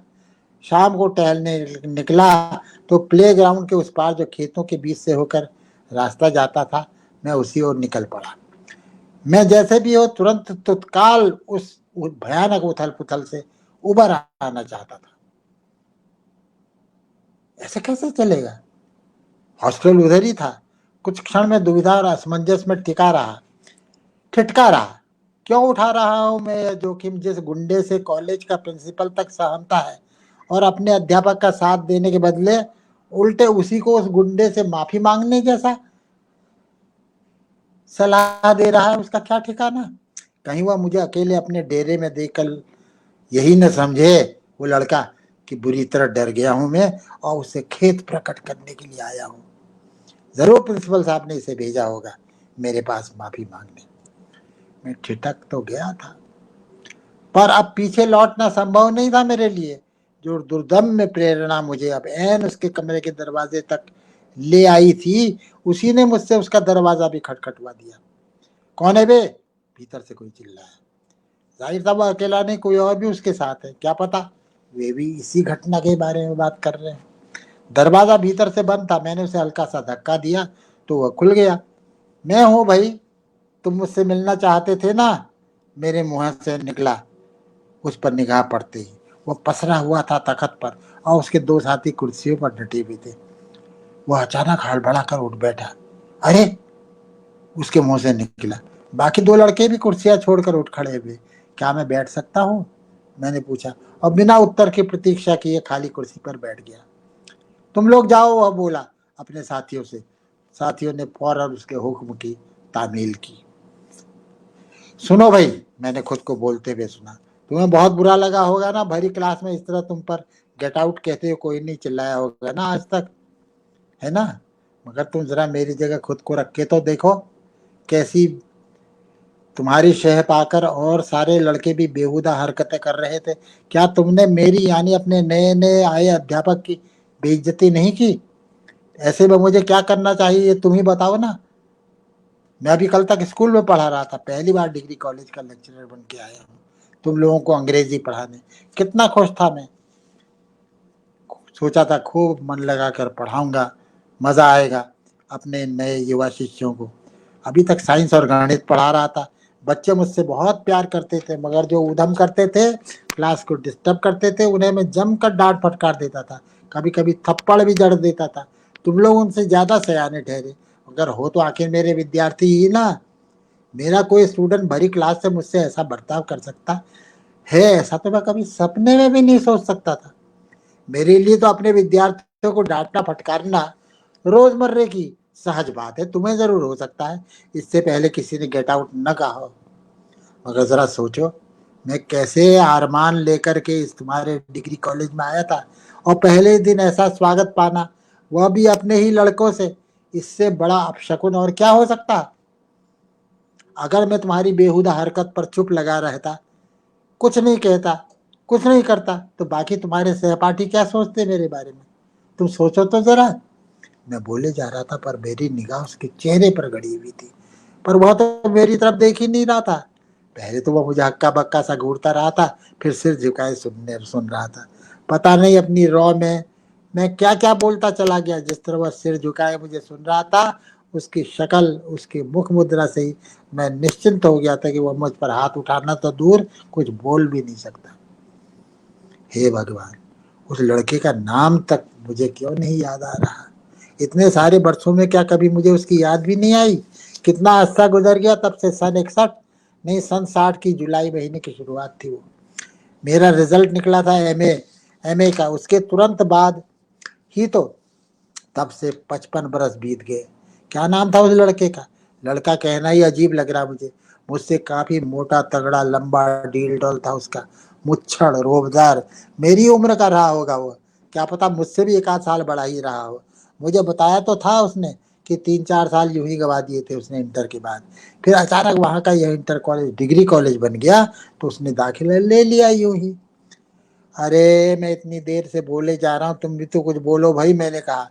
अब जाकर उसने झुका हुआ चेहरा उठाकर मुझे देखा, अजीब झेप भरी हंसी हंसने लगा। मुझे क्या बोलना है सर, सब कुछ आपने ही बोल दिया, बड़बड़ाता हुआ वह अचानक उठा और कोने में बैठकर स्टोव धौंकने लगा। मन हुआ उससे कहूँ, अरे काहे को तकलीफ करते हो, चाय तो मैं घर से पी के ही चला हूँ, घूमने निकला था मैं, चलो तुम भी मेरे साथ चलो। पर मैं चुप रहा, उसे अच्छा लगेगा, इस अटपटी स्थिति से उबर कर सहज पाएगा वह। करने तो जैसे भी खातिरदारी मेरी करने जा रहा है वो। मैंने सचमुच कुछ सोचा विचारा नहीं था। उस वक्त भी मैं कुछ नहीं सोच रहा था, जो कुछ मेरे मुंह से निकल रहा था अपने आप निकल रहा था, और मुझे लग रहा था बराबर कि वह सुन रहा है, सचमुच सुन रहा है, अचंभित सा, और उसे अच्छा लग रहा है। सर खाली फीकी चाय पिला रहा हूँ आपको, पता नहीं कैसी लगेगी आपको। जब उसने चाय से भरा गिलास मेरे सामने रखा तो मैंने चौंकने का भी नहीं किया। अरे यह क्या, क्या मैं अकेले चाय पीऊंगा? तुम एक और खाली गिलास ले आओ, बहुत ज्यादा है ये, इतनी सारी चाय मैं अकेले नहीं पी सकता। वह पहले तो नहीं सर नहीं सर करता रहा, फिर मेरे बारंबार आग्रह करने पर दूसरा गिलास ले आया। मैंने अपने गिलास की आधी चाय उसके गिलास में उड़ेल दी। मैं कुछ नहीं तो कम से कम घंटा भर उसके पास बैठा रहा हूँगा, इधर उधर की बातें करता हुआ। इस बीच दर्जनों लड़के उधर से गुजरे होंगे। दरवाजा उड़का हुआ था, पर साफ लग रहा था कि खासी सनसनी फैली हुई है पूरे हॉस्टल में। खासे हैरान है सबके सबके, आखिर क्या हो रहा है इस कमरे के भीतर, क्या चल रहा है। जब मैं चलने का हुआ तो खासा झुटपुटा घिराया था। अब घूमने जाने का मुहूर्त तो बीत चुका था। वह लड़का मेरे साथ साथ चलता हुआ मेरे डेरे तक आकर मुझे छोड़ गया। भीतर आने को कहा तो उसने सिर झुकाकर हाथ जोड़ दिए। फिर आऊंगा सर, जब भी आप हुक्म करेंगे। आप मुझे अंग्रेजी जरूर सिखा दीजिएगा सर, मुझे बिल्कुल नहीं आती, बहुत घबराता हूँ अंग्रेजी से। ये वो मुझे पहले ही कह कह चुका था ये सब। मैं भी जाने क्यों पूरी रामायण सुना चुका था उसे कि कैसे मैं खुद अंग्रेजी में सबसे कमजोर था, कैसे मुझे खुद अंग्रेजी के ही प्राध्यापक ने पूरी क्लास के सामने जलील किया था, और कैसे मैंने उसी दिन कसम खा ली थी कि अंग्रेजी का ही प्रोफेसर बन के न दिखाऊं तो मेरा नाम अला भला नहीं। मुझे हो क्या गया था, उससे कैसे इतनी पर्सनल बातें कर गया मैं, क्या हो गया था मुझे, परंतु मुझे उसको क्या हो गया था। साल भर तक जब तक मैं वहां रहा गुरुद्वारा कॉलेज में, वह मेरा सबसे घनिष्ठ, सबसे विश्वास पात्र छात्र बनकर रहा, और मैंने उससे किया गया वादा भी निभाया, उसे सचमुच अंग्रेजी शिक्षा दी। कई बार तो वह शाम की सैर में भी चुपचाप मेरे पीछे पीछे लगा रहता। मैं उसे मना कर सकता था, क्यों नहीं कर सका। और इस घटना के साल भर बाद मैं मध्य प्रदेश सरकार की शिक्षा सेवा में चुने जाकर हमीदिया कॉलेज भोपाल ज्वाइन करने निकला। गंज गुरुद्वारा को हमेशा के लिए अलविदा कह के तो वह लड़का और सारे जनों की तरह मुझे सिर्फ स्टेशन तक छोड़कर नहीं माना, बल्कि कासगंज तक साथ ही बैठा रहा। और जब ट्रेन कासगंज से छूटने को हुई और वह मेरे पांव छूकर उतरा, प्लेटफॉर्म पर डबडबाई आंखें लिए हाथ हिलाता हुआ, तो क्या देखता हूँ कि वह फिर एक दूसरे डिब्बे में चढ़ गया है। सुबह सुबह ट्रेन आगरा पहुंची तो मैं हैरान रह गया देखकर कि वह वहां भी मौजूद है, आगरा के प्लेटफॉर्म पर। मुझे दूसरी गाड़ी पंजाब मेल पकड़नी थी वहां से भोपाल जाने के लिए। तो जब तक पंजाब मेल नहीं आ लगी प्लेटफॉर्म पर, वह बैठा रहा चुपचाप मेरे साथ, मेरे सामान की रखवाली करता हुआ। और जब ट्रेन आ पहुंची तो उसी ने मेरा सामान उस भीड़ भरे डिब्बे में पहुंचा। वो नहीं होता तो मैं चढ़ ही नहीं सकता था उस ट्रेन में। उस जमाने में रिजर्वेशन भी कुछ होता है ये भी पता नहीं था मुझे, शायद होता ही नहीं था। और जब ट्रेन आ उसी ने धक्का मुक्की करके मेरे लिए बैठने की जगह निकाल दी। अब अब तो वो आमादा था मुझे भोपाल तक छोड़ आने को। बड़ी मुश्किल से समझा बुझाकर मैंने उसे विदा किया। वो बीए पास हो गया था सेकंड डिवीजन में। उसने वहीं बीटी में दाखिला ले लिया था उसी गुरुद्वारा कॉलेज में। बेशक वह नियुक्त हो गया होगा किसी स्कूल में, और टीचर का पेशा उसे खूब फला होगा। कितने कैसे कैसे लोग हमारी जिंदगी में आते हैं, नदी में बहते लट्ठों की तरह। कुछ दिन साथ साथ रहते हैं और फिर अलग हो जाते हैं, कभी भी आपस में न मिलने के लिए। विडंबना यह है कि उनमें जो सचमुच याद रखने लायक होते हैं उन्हें ही हम याद नहीं रख पाते।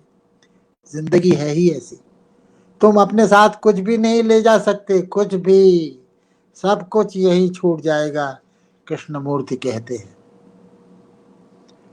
तो फिर तुम अभी इसी क्षण क्यों नहीं सारी बंधनों से, सारी आसक्तियों से मुक्त हो जाते। मृत्यु यानी संपूर्ण मुक्ति तो हर क्षण तुम्हारे साथ लगी हुई है। जीते जी क्यों नहीं उस मुक्ति को जीते। कितनी गजब की बात है यार, कभी सोचिए इस बात। कहना जितना आसान लगता है, करना क्या उतना आसान होता है। खुद कृष्णमूर्ति के लिए भी क्या हुआ, प्रेम ही सर्वोच्च और एकमात्र असंदिग्ध मूल्य नहीं है क्या जीवन का। और प्रेम वही कर सकता है जो स्वतंत्र हो, मुक्त हो हर आसक्ति से, हर स्वार्थ से। प्रेम ही है जो इस अजीब गरीब जीवन को भी उसका एकमात्र असंदिग्ध मूल्य देता है, उसे जीने और सहने योग्य बनाता है। और प्रेम को वही जान सकता है, वही प्रेम कर सकता है जो मुक्त हो भीतर से, और इसी कारण दूसरों को भी मुक्त रख सकता। उस मुक्ति का क्या मतलब है, क्या मूल्य है जो प्रेम से ही शून्य है। और प्रेम बिना निस्व हुए, बिना स्वतंत्र हुए, मुक्त हुए असंभव है। एक वही लड़का क्यों इतनी जगह घेर ले गया होगा मेरी इस कहानी में। कहानी नहीं, सच्ची घटना।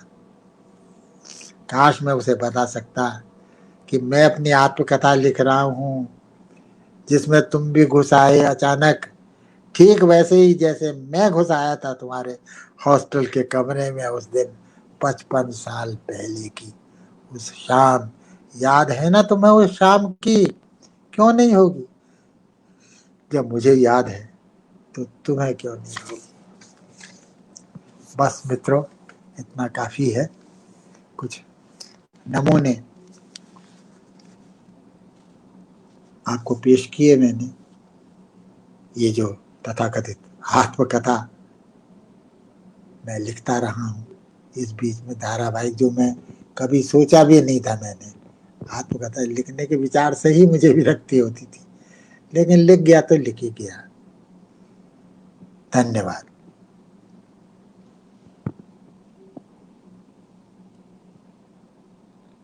जी शुक्रिया शाह साहब। मेरी आवाज आप सुन पा रहे हैं? हाँ आ रही है, हाँ सुन रहा हूँ, जी सुनाई दे रही है। बहुत ही रोचक प्रसंग चल लगा आपको। और अब मैं भी कभी मैंने सोचा नहीं था कि मैं जायजा लूंगा और ये घटनाएं सुनाऊंगा, वो अपने आप ही आया। और वह जिस तरह से उस छात्र ने आपके साथ शुरुआत से लेकर अंत तक जो की संबंध। कहानी से जी भी ज्यादा विचित्र है। हाँ बिल्कुल। और बहुत ही रोचक प्रसंग, तमाम प्रसंग उतने ही रोचक और उतने ही स्पीड से भरे हुए रहे और उसी गतिशील भाव के साथ आपने इन खंडों का पाठ भी किया और तमाम लोग इन आत्मवृत्त को जानने और सुनने के लिए उत्सुक हैं। और मित्रों, जैसा कि शाह साहब ने शुरुआत में ही यह बात कही कि इसके कई अध्याय अक्षरा में प्रकाशित हुए हैं और शीघ्र हाँ ही हाँ एक पुस्तक में भी हम इन्हें पढ़ पाएंगे। अभी वह प्रकाशनाधीन है। और इस अवसर पर कुछ मित्रगण अगर कोई सवाल करना चाहते हो तो वे करें। इस बीच कई प्रतिक्रियाएं लोगों की आ रही हैं शाह साहब, और एक प्रश्न अच्छा भी है। जी एक प्रश्न है। गे ने जब दोबारा से नया प्रतीक पत्रिका निकाली जिसमें आप बतौर सलाहकार शामिल हुए, तो उस समय से जुड़े कुछ अनुभवों को याद करें।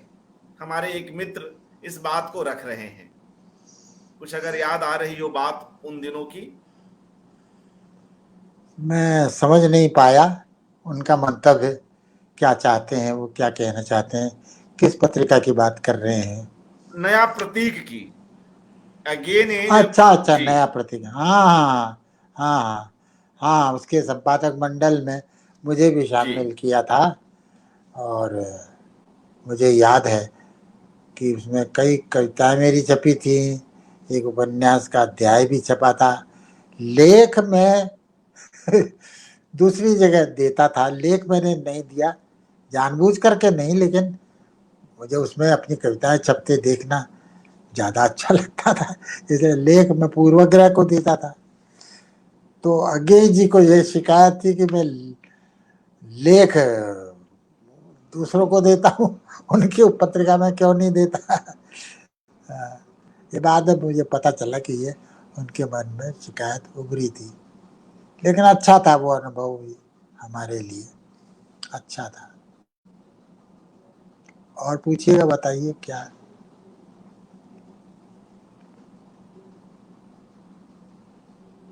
और कोई सवाल है?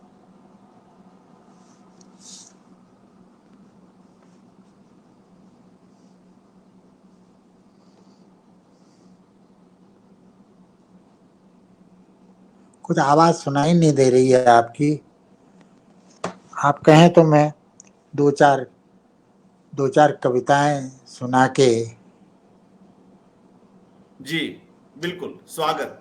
इस कुछ हैं। कविताओं का पाठ हो जाए और इस बीच हाँ बाद में कुछ और प्रश्न आएंगे तो उनको भी ले लेंगे। जी ठीक है, तो सुनिएगा। उसने कहा, ये उसने कहा था नहीं, उसने कहा। कविता सोचने में नहीं कहने में है, उसने कहा। जैसे नदी बहने में, जैसे दर्द सहने में, जैसे घर रहने में। कविता बोलने में, कविता सोचने में नहीं कहने में है, उसने कहा। जैसे नदी बहने में, जैसे दर्द सहने में, जैसे घर रहने में। बहना, सहना, रहना अकर्मक सी क्रियाएं, फिर भी इन्हीं की बदौलत इन संज्ञाओं में संज्ञा है। तो क्या कविता अकर्मक है? क्या कविता किसी और के नहीं, खुद अपने कहने में है? कविता कहने में नहीं, करने में है, उसने कहा। कविता वह क्रिया है जिसमें एक पूरा वाक्य आकर बहने, सहने, रहने लगता है।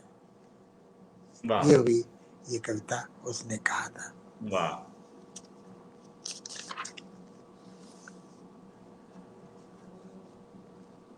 नीले आसमान से, नीले आसमान से उतरी हरी सीढ़ियां, नीले आसमान से उतरी हरी सीढ़ियां, घाटी में जा पसरी।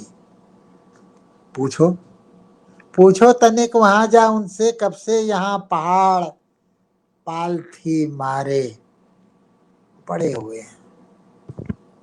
पूछो तनिक वहां जा उनसे, कब से यहाँ पहाड़ पालथी मारे पड़े हुए हैं। एक दूसरी कविता है चोटियां, सुनिएगा। चोटियां रहने के लिए नहीं होती, चोटियां रहने के लिए नहीं होती, और घाटियां सिर्फ बहने के लिए होती हैं। चोटियां गल गल कर घाटियों तक पहुंचती हैं, घाटियां कल कल कर उन्हीं का स्वर गुजाती है। दोनों से अलग, दोनों से अलग और दोनों की सुनता मैं इस भूगोल का क्या करूं। दोनों से अलग, दोनों की सुनता मैं इस भूगोल का क्या करूं, जो न रहने की बात जानता है न बहने की, जो जानता है सिर्फ अपने दहने को, सहने को, जो उस दहने और सहने के ही कहने में आकर उन्हें कह भी नहीं पाता, जो उस दहने और सहने के ही कहने में आकर उन्हें कह भी नहीं पाता, सिर्फ कहने को तरसता है, चोटियों को, घाटियों को।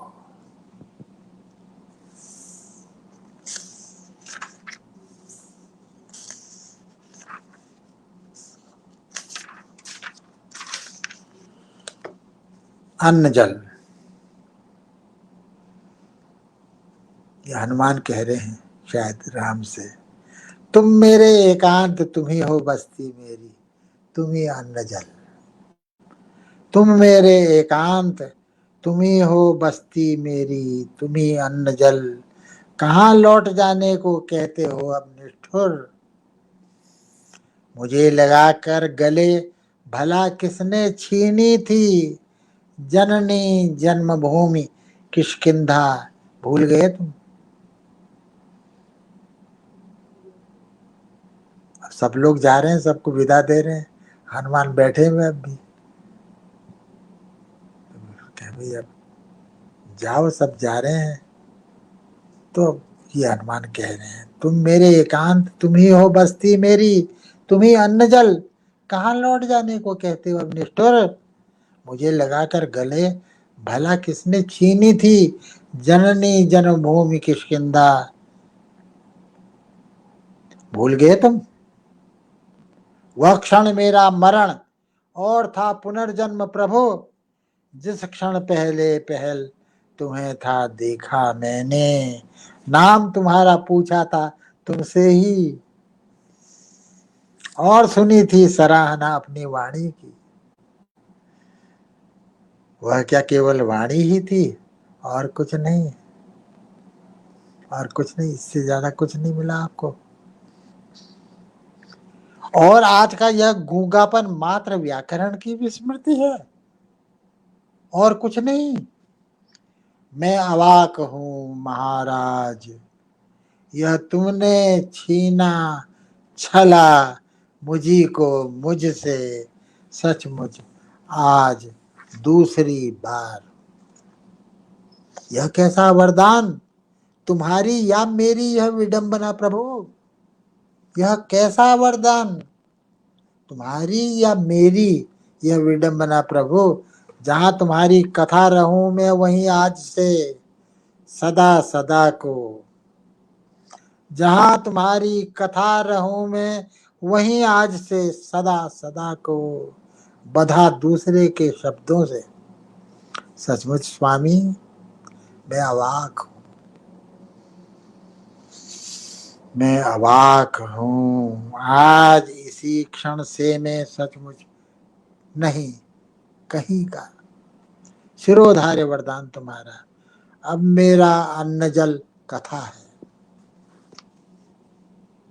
अब मेरा अन्न जल कथा है, और कथा हो तुम भी।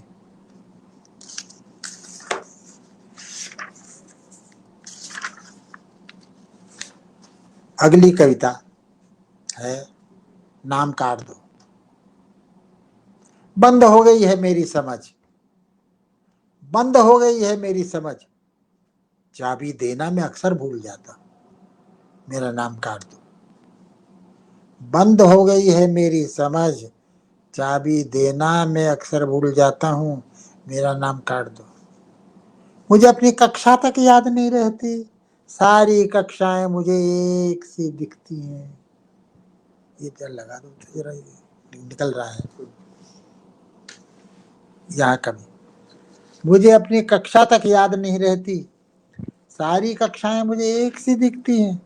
बावजूद लगातार मौजूद रहने के उपस्थिति मेरी बेतहाशा गिर रही है। मुझे कुछ भी नहीं सूझता, मुझे कुछ भी नहीं सूझता। शाम पट पर भी एक धुंधले काले, एक धुंधले सफेद के सिवा कुछ भी नहीं दिखता। मुझे कुछ भी नहीं सूझता, मुझे कुछ भी नहीं सुनाई पड़ता सिवाय एक अंतहीन शोर के। कक्षा में रहकर भी मुझे यही लगता है बाहर खड़ा हूं मैं। कक्षा में रहकर भी मुझे यही लगता है बाहर खड़ा हूं मैं, जबकि बाहर मुझे कोई नहीं करता। जबकि मैं चाहे जिस कक्षा में घुस जाऊं मुझे कोई कुछ भी नहीं कहता। मुझे अंदर रखने में जाने किसकी कुशल है मुझे नहीं मालूम। मेरी बदतमीजियां भी लौट लौट आई हैं मेरे पास बाइज्जत। मेरी बदतमीजियां भी लौट लौट आई हैं मेरे पास बाइज्जत। आम शरारतों को दोहरा दोहरा कर भी वापस नहीं ला सका मैं अब तक अपनी याददाश्त। मैं अपनी ग्लानि का किससे लूं प्रतिशोध, मैं अपनी ग्लानि का किससे लूं प्रतिशोध। गुरुओं, सहपाठियों से। मेरा नाम काट दो, मेरा नाम काट दो। मुझे अपनी ग्लानि में तो कम से कम मौलिक रह जाने दो। मेरा चाल चलन अब सुधरने से रहा, मेरा चाल चलन अब सुधरने से रहा। कोई राज बाकी अब उघरने से रहा। मेरी उम्मीद छोड़ दो, इतनी सारी बहियों में किसी के भी नाम के साथ मेरा काम जोड़ दो। रहा मेरा भविष्य उस भरे घड़े को तुम प्रार्थना सभा में कल सबके सामने फोड़ दो। मेरा नाम काट दो। सुना मेरा बाप भी कभी इसी स्कूल में पढ़ता था, उसका नाम रहने दो, मेरा नाम काट दो। बस मैं समझता हूं काफी है इतना। जी, दो शाह साहब, दो फरमाइशें आई हैं कविताओं को हाँ लेकर। एक हाँ जी, प्रतिभा जी की इच्छा है कि आप हाँ अपनी एक कविता शब्द बताओ हाँ। सुनाएं, अगर वह आपको आसानी से शब्द मिल बता, जाए। कहाँ है बेटा? शब्द हाँ बताओ ढूंढना जी। और बेटा, इसमें देखो एक तुम। और हाँ मिल गया। फरमाइश हाँ और दूसरी। रंजना अड़गड़े जी की हाँ ओर से हरिश्चंद्र अच्छा आओ। जी अच्छा अच्छा बेटा देखो। अच्छा हाँ हाँ दोनों ही। हरिश्चंद्र आओ। हाँ और दोनों ही आग्रह मुझे स्वीकार हैं। मुझे जी खुशी है कि रंजना जी भी यहाँ है और वो भी दोनों यहाँ पर हैं। दोनों मेरे प्रिय लेखक हैं जी और उनको सुनना चाह रहे हैं तो इससे अच्छी बात और क्या हो सकती है। शब्द बताओ, यही आप सुनना चाहते थे ना। शब्द जी बताओ कहना क्या है। शब्द बताओ गहना क्या है। मेरा तुम्हें तुम्हारा मुझे उलहना क्या है। शब्द बताओ कहना क्यों है। शब्द बताओ सहना क्यों है। तुमने हमको हमने तुमको पहना क्यों है। वाह। एक तो ये हुई। दूसरी रंजना क्या पूछ रही थी। रंजना हरिश्चंद्र आओ अड़गड़े ना। जी चाह रही हैं हरिश्चंद्र आओ। हाँ हरिश्चंद्र अच्छा आओ। अच्छा हाँ हाँ मिल गई। जी ये सौभाग्य की बात है, मिल गई मुझे सामने ही। हरिश्चंद्र आओ ये इमरजेंसी में लिखी गई थी ये कविता। जी मानी महीना भर हो गया था बिल्कुल एकदम ऐसा सन्नाटा पथरा हुआ था। ऐसी भयानक समय था वो। अचानक एक सुबह उठते ही ये पंक्तियां मुझ पर आ टूटी और मैं मुक्त हो गया। वाह। ये बिल्कुल अक्षरशः सही घटना है जो मेरे साथ घटी इस कविता के साथ। हरिश्चंद्र आओ। अब हरिश्चंद्र ये कोई भी हो सकते हैं, सत्य हरिश्चंद्र भी हो सकते हैं, भारतेंदु हरिश्चंद्र भी हो सकते हैं, सब पर लागू होता। हरिश्चंद्र आओ जो हम तुम हो राजी करेगा क्या काजी। टके शेर बुलबुल टके शेर भाजी। हरिश्चंद्र आओ ये पर्दा हटाओ। ये खुल खुल ये सम सम ये गुल गुल ये चमचम चलाओ फुलाओ। ये खुल खुल ये सम सम ये गुल गुल ये चमचम चलाओ फुलाओ। ये हिन हिन ये भिन भिन ये करिश्मे ये छिन छिन घुलाओ मिलाओ। ये तलुए की ताली ये तलुए की ताली वो हलवे की थाली। ये मिट्ठू बराती वो पिट्ठू सगाती। तनिक ना लजाओ हरिश्चंद्र आओ। ये तलवे की ताली वो हलवे की थाली। ये मिट्ठू बराती वो पिट्ठू सगाती। तनिक ना लजाओ हरिश्चंद्र आओ। ये सरगम पटाओ। सुनो मैं गुनो तुम सुनो मैं गुनो तुम।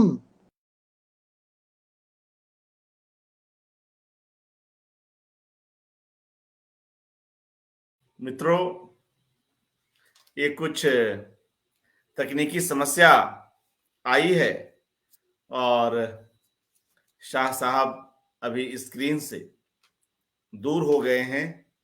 तो मैं इस कविता हरिश्चंद्र आओ के उन आगे के हिस्सों को सुनाता हूं। सुनूं मैं सुनूं मैं गुनो तुम चुनूं मैं बुनो तुम। सुनूं मैं गुनो तुम चुनूं मैं बुनो तुम। अकेले अकेले न यूं खामखा सिर धुनो तुम। जो हम तुम हो राजी करेगा क्या काजी। बनावे चलो आज बुलबुल की भाजी। सुनो तो सुनो तो सिलावें तुम्हारा भी कुर्ता। भुनो तो भुनो तो भुनावें तुम्हारा भी भुरता। हरिश्चंद्र आओ तो ढोलक बजाओ। जो अब भी न धाओ जहन्नुम में जाओ। लेकिन यह कविता हम सीधे कवि से ही सुनते हैं। वे उपस्थित हो गए हैं।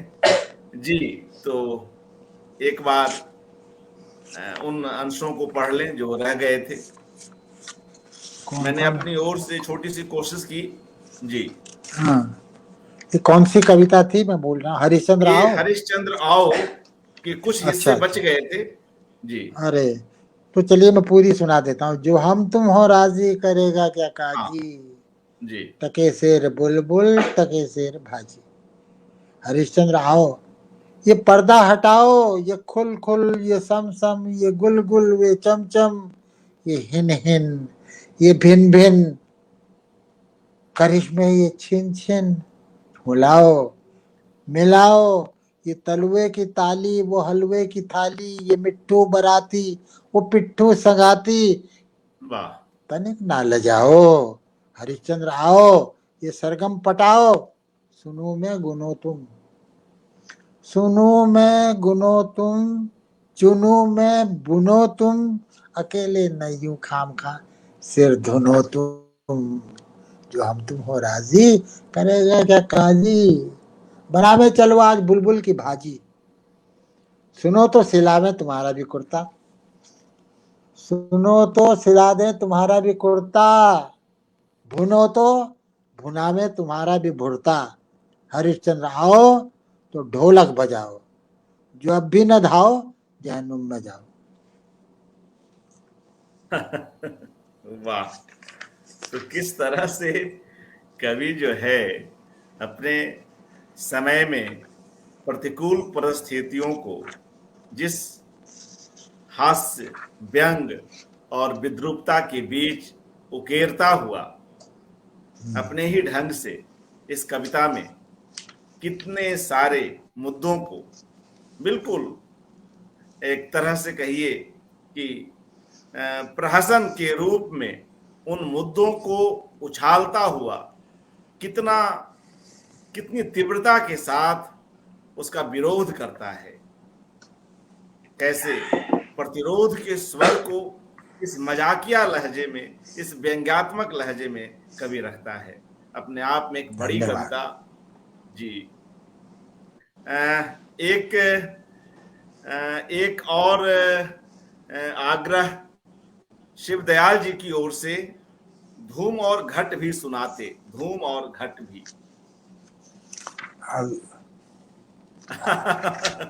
जी, अब और ढूंढना बड़ा सुदेव मुश्किल है, जी लिख रहे हैं, मुश्किल है। मुश्किल है जी। अगर हाँ, ये मिल ढूंढना जाए तो ठीक है, इसके, नहीं तो फिर हम इसमें देखो लोग। धूम घट। जी,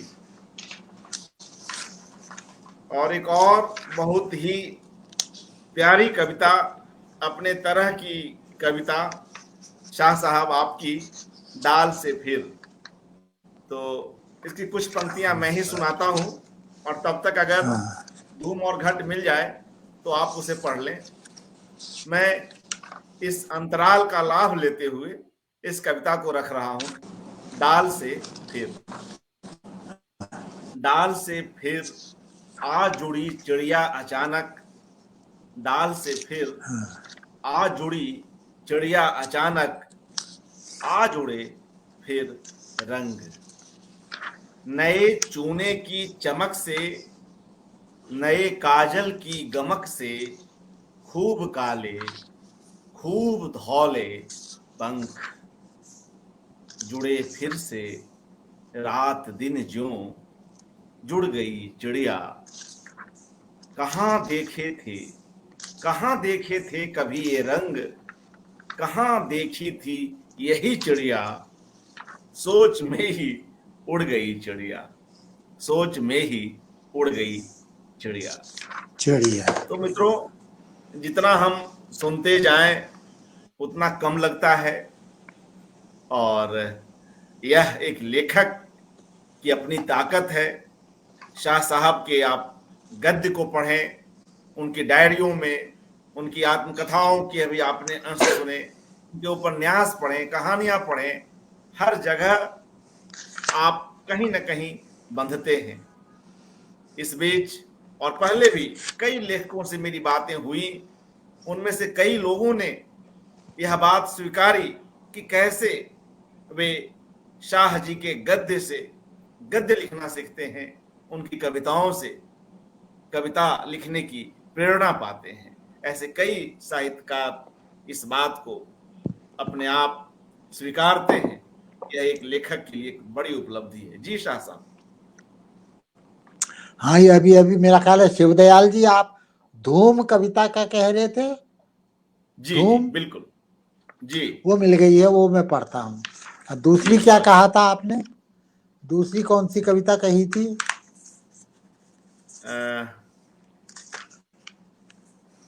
धूम और घट। धूम हाँ, और घट। घट तो नहीं है इसमें।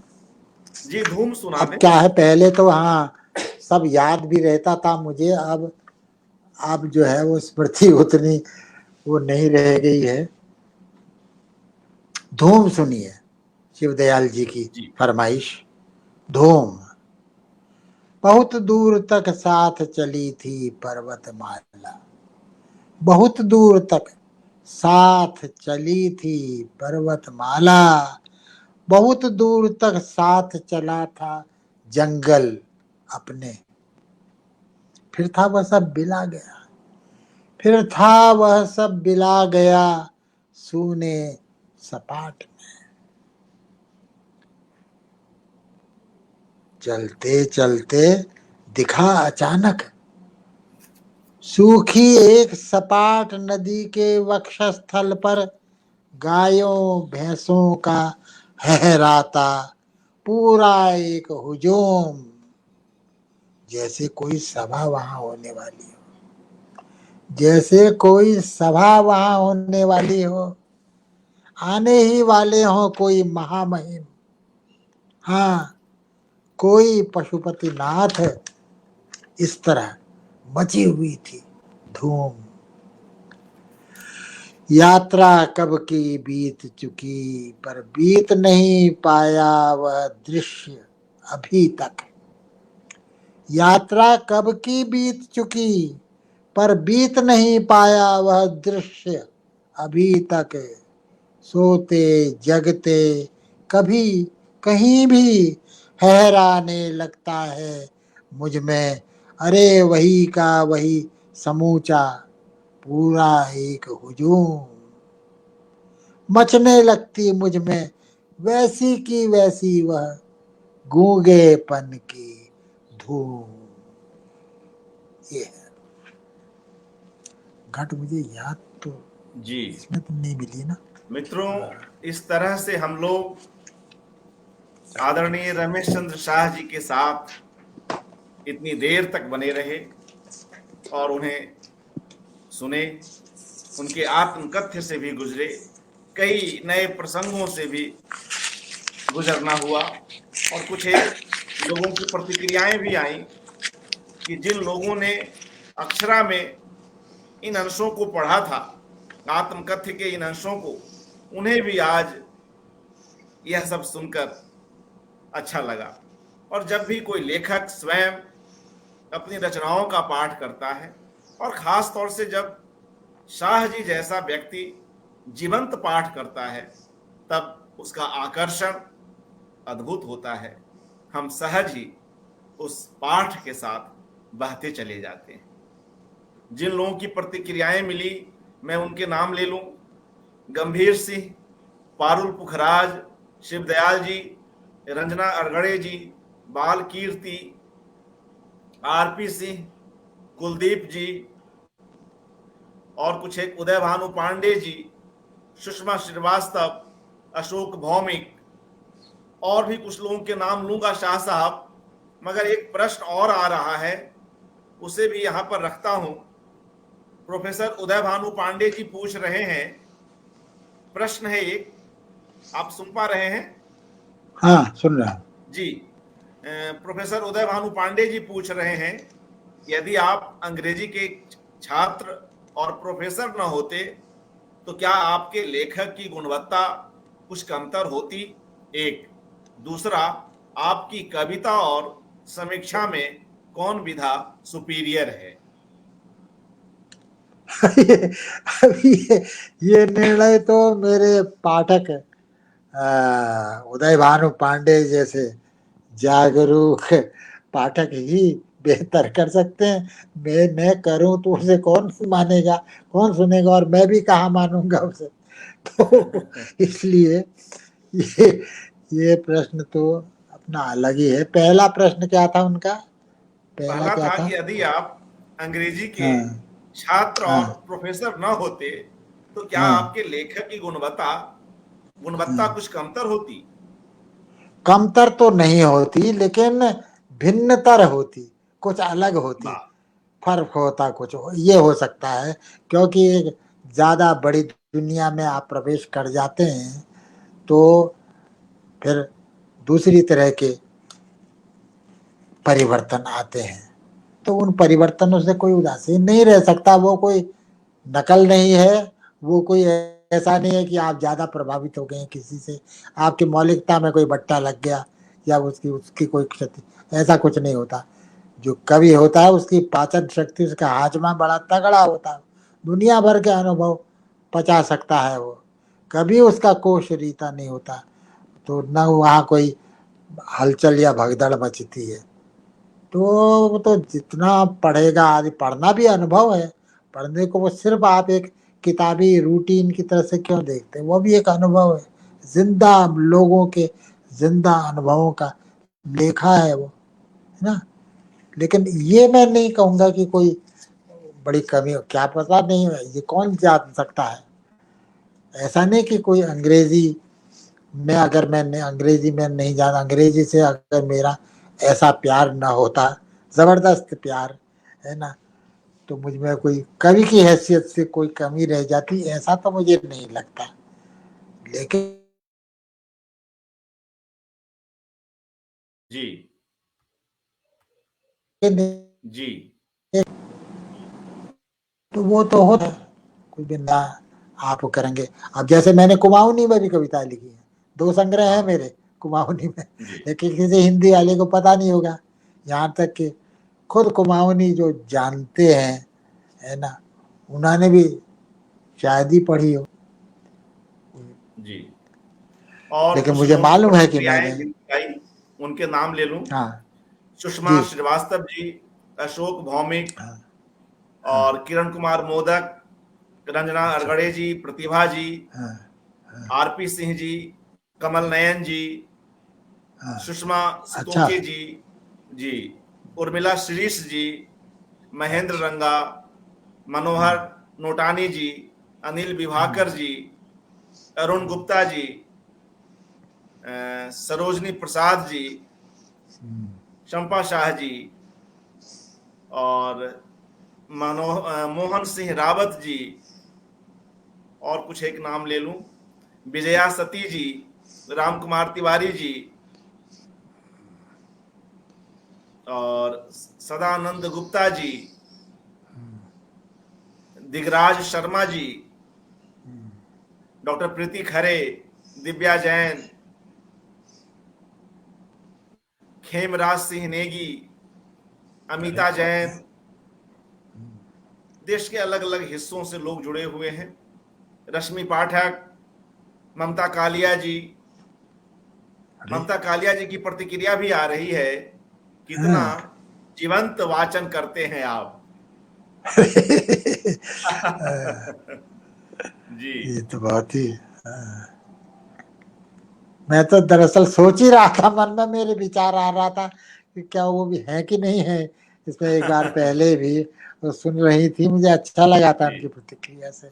जी बहुत मन, अपने मन का वो जो, तो मैं सोच जी। रहा था कि होंगी कि नहीं होंगी। बहुत अच्छा मंगला लगा। रानी जी, जी, देवीलाल पाटीदार जी, रूपा सिंह अच्छा, जी, हाँ, हाँ, अनीता सक्सेना जी, अच्छा, और तमाम मित्रगण अरे जुड़े वाह, हुए हैं। जी। हाँ, और कुछ नाम ले लूं, शीला मिश्रा जी, हम्म, और मधु माटी जी, साधना अग्रवाल जी, डॉक्टर लता अग्रवाल, संजीव बख्शी जी, अच्छा, और इस तरह से कुछ और लोग जुड़े हुए हैं। कईयों के नाम रह भी गए हैं, क्योंकि अलग अच्छा, अलग जगहों पर जाकर हमें इन्हें पढ़ने पड़ते हाँ हैं। सत्यवती मौर्य जी, निधि चोपड़ा जी, चंद्रकला त्रिपाठी जी, बहुत प्रतिक्रियाएं आई शाह साहब। और यह अच्छा अच्छा रहा कि हम एक लेखक के जन्मदिन को इस उत्सव में बदल सके, क्योंकि लेखक जो आजीवन समाज को कुछ न कुछ अपनी ओर से दे रहा है, बार बार अपने जीवन को, लोगों के जीवन को अपने शब्दों के माध्यम से पुनर्सृजित कर रहा है। और ऐसे में आप जैसा लेखक जो कहीं न कहीं यह पूरा जो हमारा भारतीय परिदृश्य है, एशियाई परिदृश्य है, उसका एक मानक रूप के रूप में, मानक स्वरूप के रूप में हमारे सामने आता है। और कुछ लोग गोपाल माथुर जी और ऐसे ही कई मित्रगण हैं, ऋतु माथुर जुड़ी हुई हैं, कल्पना शाह जी, धनंजय सिंह, निर्मला सिंह, विजय जैन और मोहित जी जुड़े हुए हैं। इस तरह से एक बड़ी संख्या। और मित्रों, इस अवसर पर जाते जाते हम लोग एक लेखक की जो इतनी बड़ी यात्रा है और तमाम उबड़ खाबड़ पेचो खम के बीच वह आगे बढ़ता हुआ आशा और निराशा के बीच डुबकियां लगाता हुआ उतरता, डूबता, फिर उतरता हुआ हमारे सामने है। अपने शब्दों की दुनिया में हम बार बार उसे महसूसते हैं, उस लेखक को, उसके समय की धड़कनों को महसूसते हैं, स्वयं भी स्पंदित होते हैं। ऐसे में कुछ चित्र हैं आज, तो क्यों नहीं इस अवसर पर हम उन चित्रों को भी देख सकें। एक वीडियो फाइल देख लेते हैं। जी बार बार निकल शाह जाएगा। साहब अपने तमाम लेखक मित्रों के साथ बने हुए हैं उस चित्र में। तो आइए उन चित्रों को देखते हुए इस कार्यक्रम जी।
जी, तो मित्रों, अभी हमने इस भरे पूरे संसार को देखा और कैसे तमाम लोग इस पूरी यात्रा के साथ जुड़े रहे और हम सभी लोग कहीं न कहीं इस गर्व के साथ आनंदित हो उठते हैं कि शाह जी से हम लोग मिलते रहे, उनका स्नेह पाते रहे, उन्हें पढ़ते रहे और बहुत ही सहज भाव से कई बार उनको सुनते रहे। बहुत ही अच्छा लगा और कई लोग बाहर से भी जुड़े हुए हैं।